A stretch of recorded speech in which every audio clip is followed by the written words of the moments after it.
உச்சநீதிமன்றம் கரூர் வழக்கு சம்பந்தமாக ஒரு பெரிய தீர்ப்பை கொடுத்திருக்கிறார்கள். ஏன்னா மக்கள் அந்த பகுதி மக்கள் சொல்கிறாங்க, அதில் பல்வேறு உண்மைகள் புதைக்கப்பட்டிருக்கிறது. எதையோ மூடி மறைக்க முயற்சி செய்திருக்கிறார்கள், அது வெளிக்கொண்டார்கள்.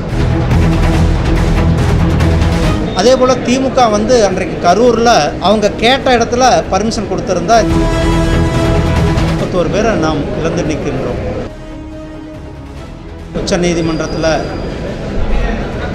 உச்சநீதிமன்றம் கரூர் வழக்கு சம்பந்தமாக ஒரு பெரிய தீர்ப்பை கொடுத்திருக்கிறார்கள்.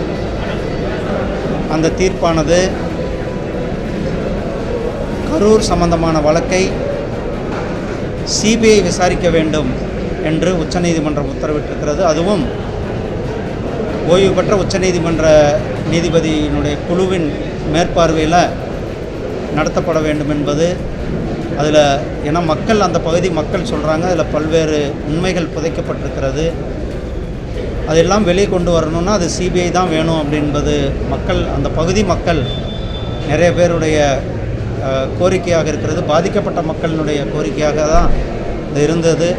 இன்றைக்கு உச்சநீதிமன்றம் ஒரு தீர்ப்பை கொடுத்திருக்கிறார்கள். இதன் மூலியமாக தமிழக அரசாங்கம் எதையோ மூடி மறைக்க முயற்சி செய்திருக்கிறார்கள், அது வெளிக்கொண்டவர்களுக்கு சிபிஐ வெளிக்கொண்டு வரும் என்று மக்கள் நம்புகிறார்கள். உச்சநீதிமன்றம் சொன்ன பிறகு அது உச்சநீதிமன்றத்தினுடைய தீர்ப்பு தான் இறுதியானதாக இருக்கும். உச்சநீதிமன்றத்தினுடைய வழிகாட்டுதல், அதுவும் ஓய்வு பெற்ற நீதிபதியை, உச்சநீதிமன்றத்தினுடைய ஓய்வு பெற்ற நீதிபதி, அதில் 2 பேர் இருக்கிற குழு அதை கண்காணிக்கும். அந்த குழுவினுடைய மேற்பார்வையில் விசாரணையானது மேற்கொள்ளப்படும் என்று சொல்லியிருக்கிறார்கள். இதனால தான் இந்த வழக்கே சிபிஐக்கு போயிருக்கிறது. பாருங்கள், ஒரு வழக்கு தொடர்கிறவர் மேலே அவருக்கு சரியான பாதுகாப்பு இல்லாத அவரை மிரட்டுவது திமுக. அதே போல் திமுக அன்றைக்கு கரூரில் அவங்க கேட்ட இடத்துல பர்மிஷன் கொடுத்துருந்தா இந்த பிரச்சனையாக இருந்திருக்காது. கிட்டத்தட்ட 41 பேரை நாம் இழந்து நிற்கின்றோம்.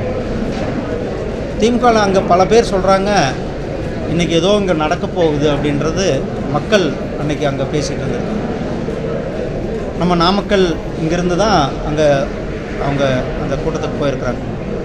காவல்துறைக்கு தெரியும், உளவுத்துறைக்கு தெரியும் எவ்வளோ கூட்டம் வந்திருக்கிறாங்கன்ட்டு. ஏன்னா நாமக்கல்லே வந்திருக்கிறாங்க, அதுக்கு முன்னாடி வர மற்ற திருச்சி, பெரம்பலூர் பகுதியில் வந்திருக்கிறாங்க.